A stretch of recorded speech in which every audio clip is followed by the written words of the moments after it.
Bismillahirrahmanirrahim. Assalamualaikum warahmatullahi wabarakatuh. Perkenalkan nama saya Erita Priani. Di sini saya akan membahas materi impuls momentum.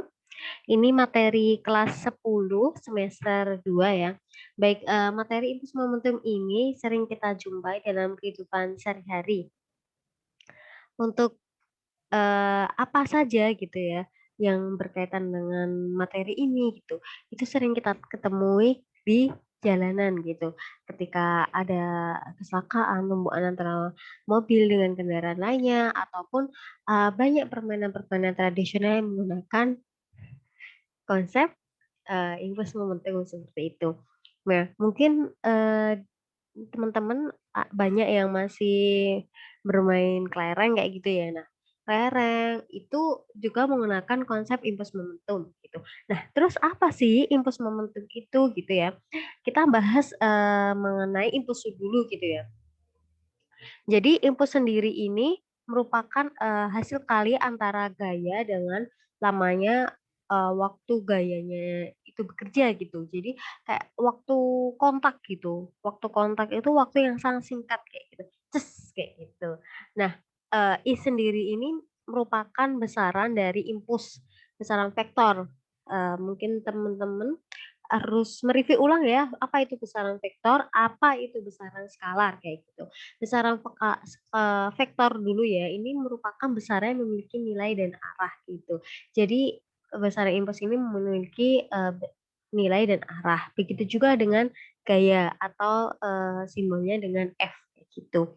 Sedangkan untuk perubahan waktu gitu itu besaran skalar karena waktu kan hanya menunjukkan nilai saja tanpa ada arah kayak gitu. Nah, impuls ini tuh sering disebut dengan gaya impulsif gitu atau gaya kontak yang bekerja dalam waktu yang sangat singkat gitu. Nah, biasanya kita temui juga impuls ini merupakan grafik gitu ya antara gaya dengan waktu gitu.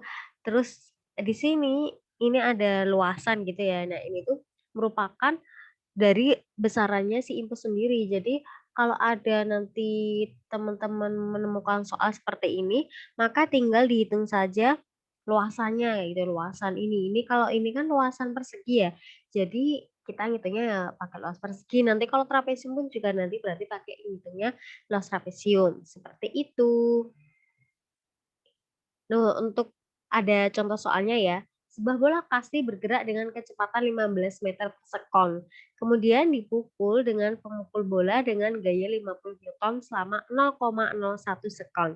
Tentukan besarnya impuls gaya pada bola. Nah, kita tulis dulu tuh di analisis besaran-besaran fisikanya kayak gitu ya. Ada V-nya 15 meter per sekon. Tadi ini ya 15 meter per sekon. Terus ada gayanya 50 Newton, waktunya 0,01. Nah, yang ditanyakan impuls, berarti impuls itu gaya kalikan waktu. Itu 50 kali 0,01, 0,5 Newton sekon. Untuk soal 2 yang tadi yang saya katakan ya, kalau ngitung impuls itu tinggal kita cari aja luasannya. Ini kan luasan trapesium ya. Jadi kita ngitungnya pakai nanti luasan trapesium. Ini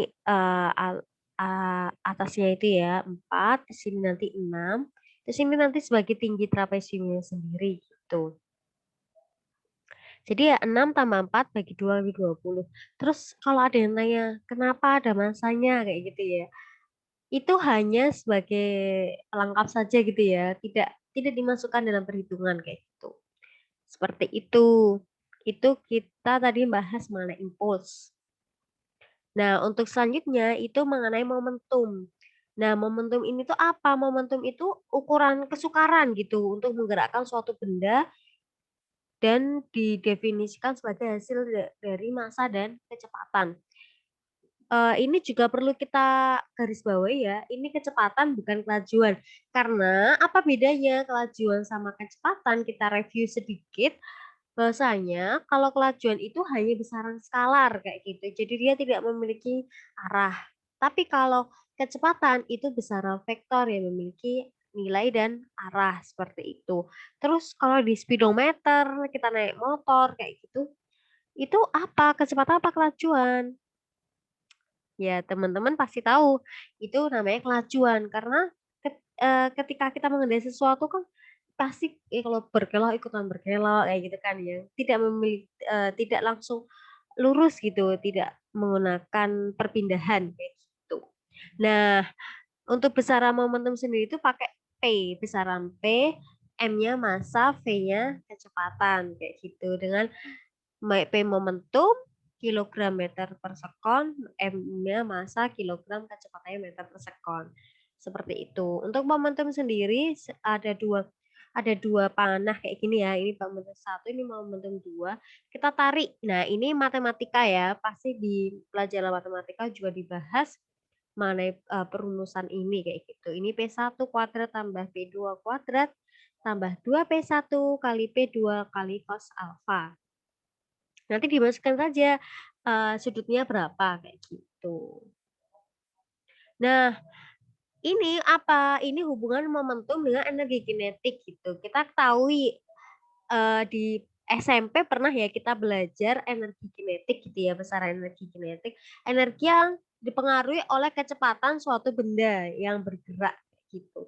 Nanti ada juga energi potensial, tapi di sini kita akan bahas mengenai energi kinetik untuk mengetahui hubungannya kayak gitu.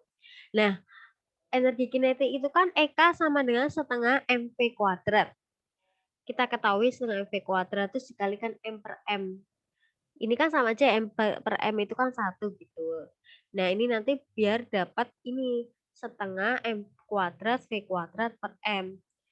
MV itu kan P ya, jadi setengah P kuadrat per M. Seperti itu. Ada contoh soalnya seperti ini. Benda A bermassa 3 kilo bergerak ke kiri dengan kecepatan 10 meter per sekon. Dan benda B bermassa 7 kilo bergerak ke kanan dengan kelajuan meter per sekon. 4 meter per sekon. Hitunglah momentum A, momentum B, dan momentum total. Diketahui ya massa A-nya tadi 3 kilo, VA-nya minus 10 karena ke arah kiri. Massa B-nya 7 kilo, VB-nya 4 ke arah ke kanan jadi positif. Untuk momentum benda A itu minus 30 kilo ya, tinggal dikalikan saja. Massa kalikan V, 3 kali minus 10 sama dengan minus 30. Untuk B-nya 7 kali 4, 28. Untuk totalnya tinggal dijumlahkan, minus 30 tambah 28, minus 28. Gitu. Ini kita baru membahas basicnya dari momentum. Nanti kita akan bertemu dengan persamaan-persamaan selanjutnya yang lebih kompleks gitu. Tetap semangat, kita lanjut. Ada hubungan antara impuls dan momentum gitu. Jadi hubungan ini didasari dari hukum 2 Newton. Hukum 2 Newton ya, ini F sama dengan M kali A. Jadi suatu benda itu akan bergerak ketika mendapatkan gaya kayak gitu. Jadi suatu benda itu akan memiliki percepatan, akan bergerak ketika diberikan gaya. Entah itu gaya itu sendiri kan sebuah tarikan atau dorongan yang menyebabkan benda itu berpindah dari satu titik ke titik yang lainnya kayak gitu.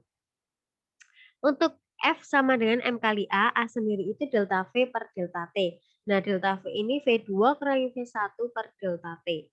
Terus delta T-nya ini ke arah kiri ya, dikalikan ke arah kiri, F kali delta T sama dengan M kali V2 min V1.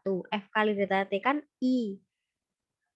Terus ini itu kan sama aja momentum gitu ya, M kali V2 kan P2, M kali V1 P1. Jadi kita dapat persamaan I sama dengan delta P. Seperti itu. Ini contoh soalnya dari hubungan impuls dan momentum. Sebuah golf bermassa 0,25 kilo dipukul hingga melesat meninggalkan stick dengan kelajuan 60 meter per sekon.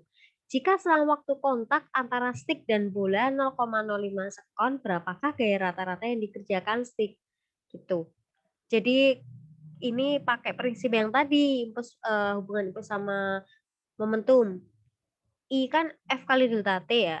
Jadi ini, oh ya, sebelumnya fisika itu sebaiknya kita tulis diketahui ditanya gitu. Loh, kenapa kok setiap guru itu selalu menyuruh seperti ini? Karena untuk memudahkan menganalisis setiap besaran-besaran fisika yang akan digunakan atau yang diketahui itu apa aja kayak gitu.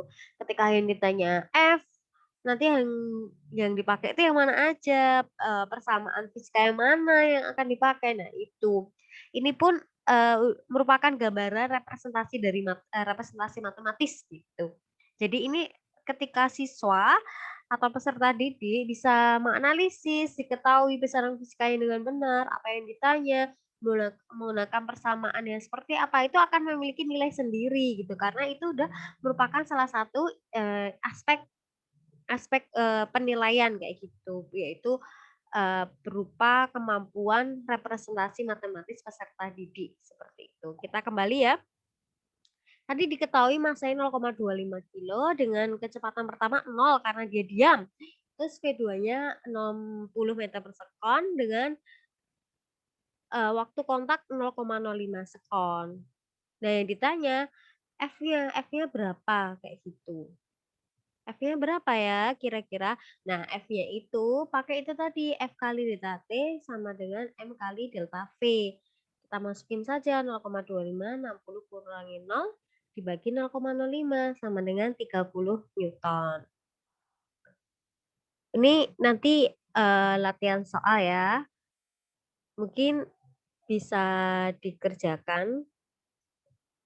Baik, mungkin itu saja dulu dari saya. Next time kita akan bahas mengenai hukum kekalahan momentum. Baik, nanti kalau misalnya teman-teman ada yang mau ditanyakan tentang materi impulse momentum, itu bisa komen ya di bawah kayak gitu. Terima kasih apabila banyak kesalahan saya minta maaf. Semoga bermanfaat. Wassalamualaikum warahmatullahi wabarakatuh.